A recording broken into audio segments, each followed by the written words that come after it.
तो साल 2022 भी WWE के लिए किसी रोलर कोस्टर राइड से कम नहीं था। जहां WWE ट्रिपल एच के कंट्रोल में आई, तो वहीं कोडी रोड्स और स्टोन कोल्ड स्टीव ऑस्टिन ने अपना रेसलमेनिया रिटर्न भी किया। इतना ही नहीं, साल 2022 में हमें एक से बढ़कर एक कमाल के मैचेस भी देखने को मिले। नमस्कार, स्वागत है आपका एक बार फिर से वॉच दैट पर, और हम हाजिर हैं एक और मज़ेदार वीडियो लेकर, जहां हम बात करेंगे साल 2022 में हुए कुछ बेहतरीन मैचेस की। तो चलिए वीडियो को शुरू करते हैं। Number 10, Kevin Owens versus stone cold Steve Austin.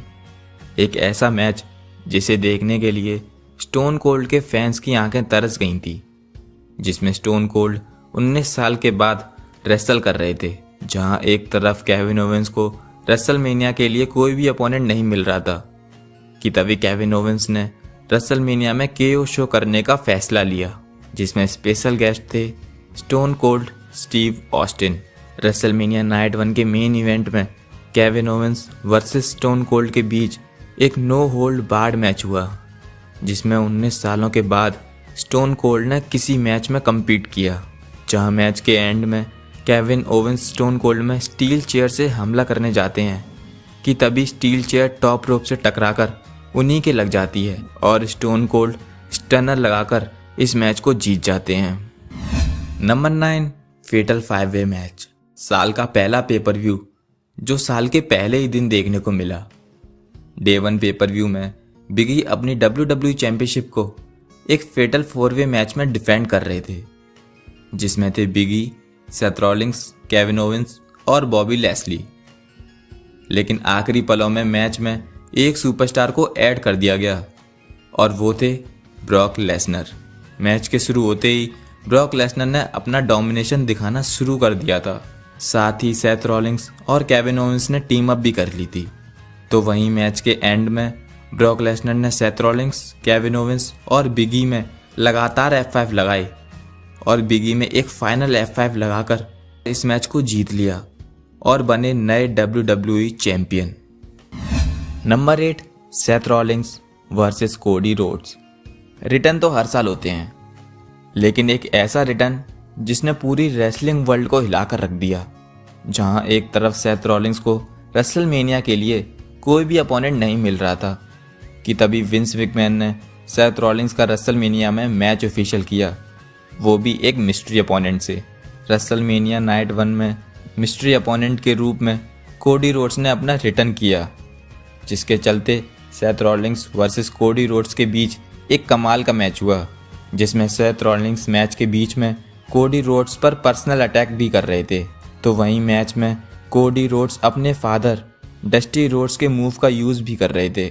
आखिरकार कोडी रोड्स ने सेथ रॉलिंग्स को हराया और कोडी रोड्स ने जिस रेसलमेनिया मूवमेंट का इंतजार इतने सालों तक किया, वो उन्हें रेसलमेनिया 38 में मिला। Number 7, blood line versus RK bro and Drew McIntyre. जब भी ब्लड लाइन ने किसी भी मैच में कम्पीट किया है, तो वो मैच अपने आप में ही खास है। रेसलमेनिया में ब्रॉक लेसनर को हराने के बाद रोमन रेंस के सामने एक नई चुनौती थी, जहां रेसलमेनिया बैकलैंस में उनका सामना था रैंडी ऑर्टन, मैट रिडल और ड्रू मैकिंटायर से। मैच की स्टार्टिंग जिमी यूसो और रैंडी ऑर्टन करते हैं और मैच धीमे धीमे एक अलग ही हाइप पकड़ लेता है। मैच में एक मोमेंट ऐसा भी था जब जिमी यूसो रोमन रेंस को टैप देते हैं, तब ऑडियंस एक अलग ही पॉप दे रहा था। तो वहीं रोमन रेंस मैट रिडल में एक स्पेयर लगाकर इस मैच को ब्लड लाइन के लिए जिता देते हैं। Number 6, Roman Reigns versus Logan Paul. Roman Reigns ने अपनी हिस्टोरिकल टाइटल रेन में कितने सारे सुपरस्टार्स को हराया है, लेकिन क्राउन जूल में उनका सामना था एक ऐसे सुपरस्टार से जिसने इस मैच से पहले केवल 2 ही मैच में कम्पीट किया था।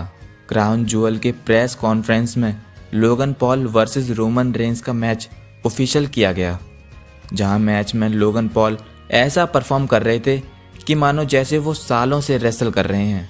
लोगन पॉल ने अनाउंसर टेबल के ऊपर से एक फ्रॉग स्प्लैश भी लगाया। तो वहीं ऊसोस मैच में इंटरफेरेंस कर देते हैं कि तभी लोगन पॉल के भाई जेक पॉल भी उनकी मदद के लिए आ जाते हैं। इतना ही नहीं, जेक पॉल को रोकने के लिए ब्लड लाइन के एक और मेंबर यानी कि सोलो सिकोआ भी आ जाते हैं। लेकिन इन सब के बीच में रोमन रेंस मौके का फ़ायदा उठा लेते हैं और लोगन पॉल में एक स्पेयर लगाकर इस मैच को जीत जाते हैं। Number 5, Becky Lynch versus Bianca Belair. WWE के इतिहास की वो दो विमेंस जिन्होंने अपने रेसलमेनिया के मेन इवेंट में जीत हासिल करी, वो थी बियांका बेलेयर और बेक्की लिंच। समरस्लैम 2021 में बेक्की लिंच ने अपना शॉकिंग रिटर्न किया और बियांका बेलेयर को हराया भी।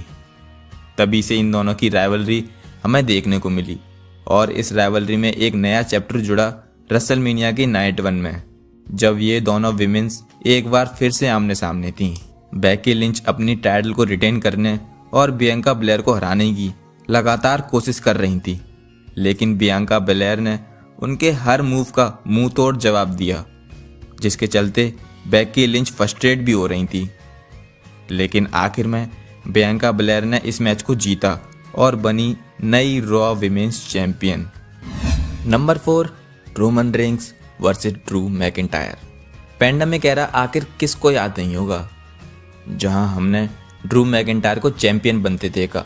लेकिन काफ़ी लंबे समय के बाद ड्रू मैकिंटायर एक बार फिर से टाइटल पिक्चर में वापस आए, जब उन्होंने शेमस को हराया और नंबर 1 कंटेंडर बने। क्लैश एट द कैसल में Roman Reigns versus Drew McIntyre के बीच एक मैच हुआ, जहां ड्रू मैकिंटायर रोमन रेंस को हराने की लगातार कोशिश कर रहे थे, पर मौके का फ़ायदा उठाने की कोशिश की ऑस्टिन थ्योरी ने, जब वो अपना money in the bank cash in करने आई। लेकिन टायसन फ्यूरी ने इस पर पानी फेर दिया। मैच के एंड में ड्रू मैकिंटायर रोमन रेंस में एक क्लेम और केक लगा देते हैं और इस मैच को जीतने ही वाले थे कि तभी डेब्यू किया सोलो सिकोआ ने और रोमन रेंस ड्रू मैकिंटायर में एक स्पेयर लगाकर इस मैच को जीत गए। Number 3, Roman Reigns versus Brock Lesnar. वैसे तो हमने इन दोनों सुपरस्टार के बीच काफ़ी सारे मैचेस देखे हैं, लेकिन जो मैच इस साल के समरस्लैम में हुआ वैसा मैच शायद ही देखा हो। रेसलमेनिया में रोमन रेंस से हारने के बाद ब्रॉक लेसनर ने स्मैकडाउन में अपना रिटर्न किया और समरस्लैम के लिए रोमन रेंस को चैलेंज भी किया, वो भी एक लास्ट मैन स्टैंडिंग मैच में, जहां मैच में ब्रॉक लेसनर एक ट्रैक्टर लेकर आए और हमने इस मैच में कुछ ऐसा देखा जो शायद WWE के इतिहास में कभी नहीं हुआ था। ब्रॉक लेसनर ने ट्रैक्टर की मदद से पूरे रिंग को ही उठा दिया, लेकिन इन सब के बीच में मौके का फ़ायदा उठाने की कोशिश की ऑस्टिन थ्योरी ने, जो अपना मनी इन द बैंक लेकर आए, लेकिन ब्रॉक लेसनर ने मौके पर पानी फेर दिया। तो वहीं रोमन रेंस ने ऊसोस के साथ मिलकर ब्रॉक लेसनर को कमेंट्री टेबल से ढक दिया और इस मैच में जीत हासिल की। Number 2, Gunther versus Sheamus. एक ऐसा मैच जो इतना कमाल का हो सकता था, ये शायद किसी ने नहीं सोचा था। क्लैश एट द कैसल में गुंथर शेमस के खिलाफ अपनी इंटरकॉन्टिनेंटल चैंपियनशिप को डिफेंड कर रहे थे, जहां शेमस ब्रॉलिंग ब्रूट्स, जहां गुंथर इंपीरियम के साथ आए और इन दोनों टीमों के बीच ब्रॉल भी देखने को मिला। दोनों सुपरस्टार मैच में रेसलिंग के स्तर को इतना ऊपर तक ले गए, ये अपने आप में ही खास था, जहां मैच में एक अलग ही ब्रुटैलिटी देखने को मिल रही थी। दोनों सुपरस्टार एक दूसरे पर लगातार हमला कर रहे थे, लेकिन आखिरकार गुंथर ने इस मैच में जीत हासिल की और अपनी इंटरकॉन्टिनेंटल चैंपियनशिप को रिटेन भी किया। Number 1, Seth Rawlings versus Cody Rhodes. WrestleMania में कोडी रोड्स ने अपना शॉकिंग रिटर्न किया और कोडी रोड्स ने रेसलमेनिया और रेसलमेनिया बैकलैश में सेथ रॉलिंग्स को हराया भी, जिसके चलते सेथ रॉलिंग्स ने एक फाइनल मैच की मांग की, जो था हेल इन अ सेल मैच। मैच के शुरू होने से पहले ही सेथ रॉलिंग्स ने माइंड गेम खेलना शुरू कर दिए थे, जहां सेथ रॉलिंग्स कोडी रोड्स के फादर डस्टी रोड्स की अटायर से मिलती जुलती अटायर पहनकर आए, लेकिन सभी लोग कोडी रोड्स की इंजरी को देखकर शॉक थे। इसके बाद भी उन्होंने मैच में कम्पीट किया। मैच के दौरान सेथ रॉलिंग्स कोडी रोड्स के इंजर्ड शोल्डर पर कैंडो स्टिक से लगातार हमला कर रहे थे, लेकिन मैच के एंड में सेथ रॉलिंग्स कोडी रोड्स पर स्लच हैमर से हमला करने जा रहे थे कि तभी कोडी रोड्स ने काउंटर कर दिया और उन्होंने एक पेडिग्री, क्रॉस रोड्स और स्लच हैमर लगाकर इस मैच में जीत हासिल की। तो फिलहाल आज की वीडियो में सिर्फ इतना ही।